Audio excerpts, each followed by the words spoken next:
प्यारे बच्चों, आप सभी का हमारे चैनल पे बहुत बहुत स्वागत है। दोस्तों, आज के इस वीडियो के माध्यम से क्लास 10th के बच्चों के लिए साइंस का एक मोस्ट इंपोर्टेंट वीडियो लेकर के आ चुका हूं। और बच्चों, इस वीडियो के माध्यम से मैं आप सभी को साइंस के पूरे किताब के 30 वायरल अति महत्वपूर्ण बहुविकल्पीय प्रश्न बताने वाला हूं, जो कि बोर्ड परीक्षा के पेपर में कई बार पूछा जा चुका है। इसलिए आप सभी से हम्बल रिक्वेस्ट है, इस पूरे वीडियो को शुरू से लेकर के अंत तक जरूर देख लेना। वीडियो को लाइक कर देना, शेयर कर देना, चैनल पर नए हो सब्सक्राइब कर देना। आइए बच्चों, टाइम को बिना वेस्ट किए वीडियो कंटिन्यू करेंगे। और सबसे पहला हमारा यहाँ पे क्वेश्चन पूछा जा चुका है कि धातुओं को पतले तारों में खींचने की शक्ति को क्या कहते हैं? तन्यता, आघात वर्धनीयता, ध्वनिकता या सुचालकता। तो धातुओं को पतले तारों के रूप में खींचने की जो क्षमता होती है उसको तन्यता बोला जाता है। ऑप्शन नंबर हमारा पहला यहाँ पे राइट आंसर हो जाएगा, इस बात को ध्यान में रखना। ठीक है, अगला क्वेश्चन जो कि बायो का क्वेश्चन है कि पीत रस का रासायनिक प्रकृति क्या होती है? अम्लीय, क्षारीय, जलीय या उदासीन। तो पीत रस का रासायनिक प्रकृति बच्चों क्षारीय होती है। सेकंड ऑप्शन यहाँ पे राइट आंसर होगा। ठीक ना। अगला क्वेश्चन है जो कि फिजिक्स का क्वेश्चन है कि समतल दर्पण की फोकस दूरी कितनी होती है? 0, अनंत, 25 सेंटीमीटर या -25 सेंटीमीटर। तो समतल दर्पण की फोकस दूरी, फोकस जो लेंथ होता है बच्चों, वो इनफाइनाइट होता है, अनंत होता है। इस बात को ध्यान में रखना, कई बार ये बोर्ड के पेपर में पूछा जा चुका है। ठीक है, अगला क्वेश्चन है कि विकर्ण संबंध किसके तत्व है? ठीक है, यह दर्शाता है, ये कई बार इस प्रकार से पूछा जाता है कि विकर्ण संबंध किस किस तत्वों के साथ दर्शाता है। ठीक है, तो ये दो तत्वों के साथ दर्शाता है। एक तो होता है लिथियम और दूसरा होता है मैग्नीशियम। तो लिथियम और मैग्नीशियम आपस में विकर्ण संबंध दर्शाते हैं, ये दोनों एलिमेंट। तीसरा यहाँ पे सेकंड ऑप्शन यहाँ पे राइट आंसर होगा। ठीक है, अगला क्वेश्चन है बच्चा कि मानव हृदयों में कक्षों या वेश्म की संख्या कितनी होती है? ठीक है, 1, 2, 3 या 4। ठीक है, तो मानव हार्ट में जो कक्षों की संख्या होती है वो 4 चेंबर होता है। ठीक है, हार्ट में कितने चेंबर होते हैं? कुल मिलाकर के 4 चेंबर माने जाते हैं। ठीक ना, इस बात को ध्यान में रखना, कई बार आ चुका है बोर्ड के पेपर में और अब की बार गारंटी आएगा। ठीक है, अगला क्वेश्चन है बच्चों की धारा जो कि आई करंट जिसको बोला जाता है किसके समान है? तुल्य है। ठीक है, W/RT, W इंटू ये भी है। ठीक है, W into V into T, W भी अपान में T, ये WT अपान में V। तो करंट का जो मान होता है बच्चों W into V into T हो जाएगा। ठीक है, यहां से क्योंकि P बराबर W/T होता है, वहां से यहाँ पे निकाल लोगे तो P बराबर V इंटू I होता है। ठीक है, P बराबर देखो V इंटू I होता है और P बराबर W/T होता है। ठीक है, तो आपको करना क्या है, करंट का मान यहाँ से निकालोगे, V बराबर I इंटू R के हिसाब से निकालोगे तो यहाँ से पूरा का पूरा करंट का मान निकल करके आ जाएगा। ठीक ना। अगला क्वेश्चन है बच्चों कि पिट्यूटरी ग्रंथि से, ठीक है, ग्रंथि से निकलने वाला हार्मोन कौन सा है? तो पिट्यूटरी ग्रंथि से निकलने वाला जो हार्मोन का नाम है वो वैसोप्रेसिन है। ठीक है, क्या है? वैसोप्रेसिन है। ठीक है, तीसरा ऑप्शन यहाँ पे राइट आंसर हो जाएगा, इस बात को ध्यान में रखना, कई बार आ चुका है। अगला क्वेश्चन बच्चों यहाँ पे देख सकते हैं आप कि कौन सी धातु अम्ल से हाइड्रोजन विस्थापित नहीं करती है?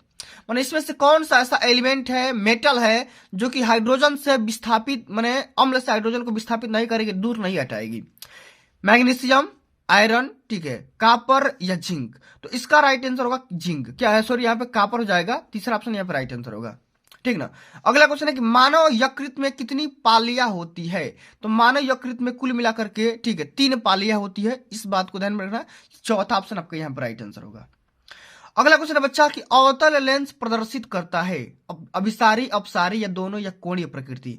तो अवतल लेंस हमेशा अपसारी प्रकृति का होता है। सेकंड ऑप्शन आपका बिल्कुल यहाँ पे राइट आंसर हो जाएगा, इस बात को मत भूलना।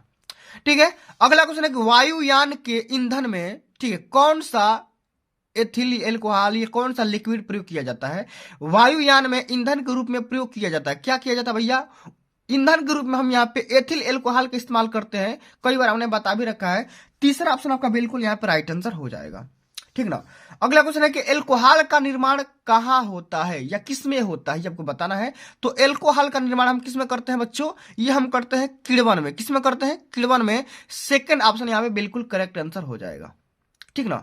अगला क्वेश्चन है कि एक प्रोटॉन पर आवेश कितना होता है? तो एक प्रोटॉन पर आवेश का जो मात्रक होता है बच्चों वो 1.6 इंटू 10⁻⁹ कूलम होता है। कई बार हमने बता भी रखा है, आप पढ़े भी होंगे। ठीक है, तो जितना क्वेश्चन बता रहा हूं ना बच्चों, सभी क्वेश्चन को तैयार कर लो, क्योंकि यही सारे क्वेश्चन बोर्ड के पेपर में सीधा सीधा छपने वाले भाई, इससे बाहर नहीं आएंगे।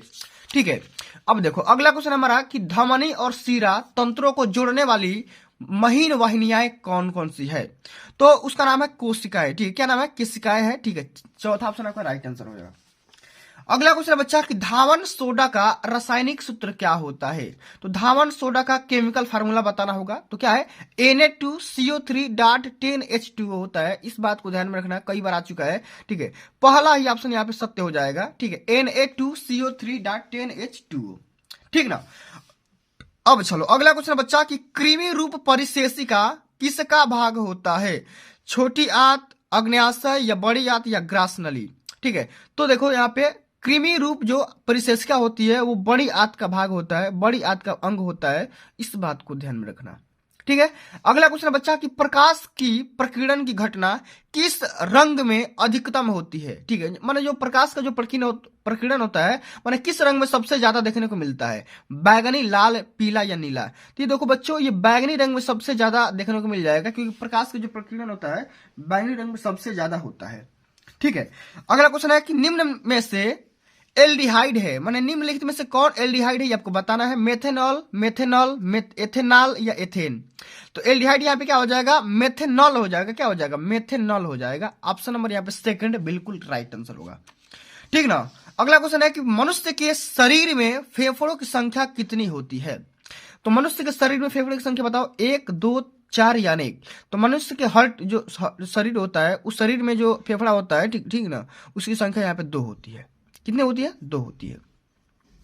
अगला क्वेश्चन बच्चों कि 1.0 माइक्रो एम्पियर की विद्युत धारा का मान कितना होता है? तो माइक्रो एम्पियर पूछा जा रहा है तो 10⁻⁶ हो जाएगा। क्या हो जाएगा? 10⁻⁶ हो जाएगा। ऑप्शन नंबर आपका यहाँ पे तीसरा राइट आंसर हो जाएगा। इस बात को ध्यान में रखना। ठीक है, अगला क्वेश्चन है बच्चा कि केशिका गुच्छ किस में पाया जाता है? यकृत में, रुधिर में, अमाशय में या वोमेन संपुट में? ठीक है, तो केशिका गुच्छ किस में पाया जाएगा? वोमेन। ठीक है, वोमेन मतलब किसमें? वोमेन औरतों में पाया जाता है। ठीक है, तो यहाँ पे चौथा ऑप्शन आपका बिल्कुल करेक्ट आंसर हो जाएगा। ठीक है, अब चलो अगला हमारा क्वेश्चन है बच्चा कि अभी मैंने बताया आपको कि धावन सोडा का सूत्र क्या होता है। इसमें पूछा जा रहा है कि खाने का सोडा का केमिकल फार्मूला क्या होता है। तो खाने का सोडा जब पूछेगा तो NaH सोडियम बाइकार्बोनेट होता है। क्या होता है? Sodium bicarbonate. ठीक है, ये खाने का सोडा होता है। और यही आपसे पूछ देगा कि भैया धावन सोडा का क्या होता है, तो Na2CO3.10H2O बताओगे। ठीक है, 10H2O। ठीक है, अब चलो अगला क्वेश्चन है कि जठर रस निकलता है किस सबसे निकलता है भैया? अग्न्याशय भित्ति से, क्षुद्रांत भित्ति से, यकृत से या अमाशय से? तो जठर रस अमाशय से निकलता है। ठीक है, इस बात को ध्यान में रखना, कई बार आ चुका है। अगला क्वेश्चन बच्चा कि टिंडल प्रभाव किसके द्वारा होता है? कोलाइडी विलयन के द्वारा, जल के द्वारा, पेट्रोल के द्वारा या ये सभी के द्वारा? तो टिंडल प्रभाव कोलाइडी विलयन के माध्यम से होता है। ठीक है, ये कोलाइडी विलयन में ही टिंडल प्रभाव देखने को मिलता है। ठीक है, कोलाइडी विलयन। ठीक है, कोलाइडी विलयन में क्या आ जाएगा? जेली आ जाएगा। ठीक है, या कोई लिक्विड आ जाएगा। ठीक है, अब चलो अगला क्वेश्चन है कि एथिल एल्कोहल का IUPAC नाम क्या होगा? एथेनॉल, मेथेनॉल, एसिटिक एसिड या एथेनोइक एसिड? ठीक है, तो एथिल एल्कोहल का IUPAC नाम होगा बच्चा यहाँ पे एथेनॉल हो जाएगा। क्या होगा? एथेनॉल हो जाएगा। ऑप्शन नंबर आपका पहला बिल्कुल राइट आंसर यहाँ पे हो जाएगा। ठीक है, अब चलो अगला क्वेश्चन पूछा गया बच्चा कि मनुष्य की श्वास नली की दीवार में होती है। ठीक है, सी आकार की होती है, O आकार की होती है, ठीक है, या सी आकार की उपास्थि होती है या उपास्थि ही नहीं होती है? तो मनुष्य की श्वास नली की जो दीवार होती है वो किस प्रकार का होता है? वो सी आकार की उपास्थि होती है। ठीक है, सी आकार के इस प्रकार का होगा। ठीक ना। अगला क्वेश्चन है कि एम्पियर इंटू सेकेंड किसका मात्रक होता है? Ampere into second. ठीक है, विद्युत ऊर्जा का, विद्युत वाहक बल का, ठीक है, या आवेश का या विद्युत धारा का? तो एम्पियर इंटू सेकंड बच्चों ये आवेश का मात्रक होता है। Q बराबर I इंटू टी होता है और I का मात्रक एम्पियर और T का मात्रक सेकंड। ठीक है, I मतलब धारा का मात्रक क्या होता है? एम्पियर, और टाइम का मात्रक सेकंड होता है। ठीक है, अब अगला हमारा क्वेश्चन है जो कि अंतिम नंबर क्वेश्चन है इस वीडियो का कि मनुष्य में मुख्य उत्सर्जी अंग पाए जाते हैं किसमें? वृक्क में, फेफड़े में, त्वचा या यकृत? ठीक है, उत्सर्जी अंग किसमें पाए जाएंगे बच्चा? उत्सर्जन क्या होता है? ठीक है, यह है वृक्क। ऑप्शन नंबर यहाँ पे पहला बिल्कुल राइट आंसर हो जाएगा। तो बच्चों आज के लिए बस इतना ही। आगे आने वाले सेशन के माध्यम से मैं आप सभी को और अट्रैक्टिव और सुंदर, ठीक है, और अच्छा बोर्ड का वायरल करा दूंगा पेपर। ठीक है, तो आज के लिए बस इतना ही। अगर ये वीडियो आप सभी को अच्छी लगी होगी, हेल्पफुल लगी होगी, तो वीडियो को लाइक कर देना, शेयर कर देना, चैनल पर नया हो सब्सक्राइब कर देना। जल्दी मिलते हैं अगली वीडियो में, तब तक के लिए जय हिंद, जय भारत, वंदे मातरम।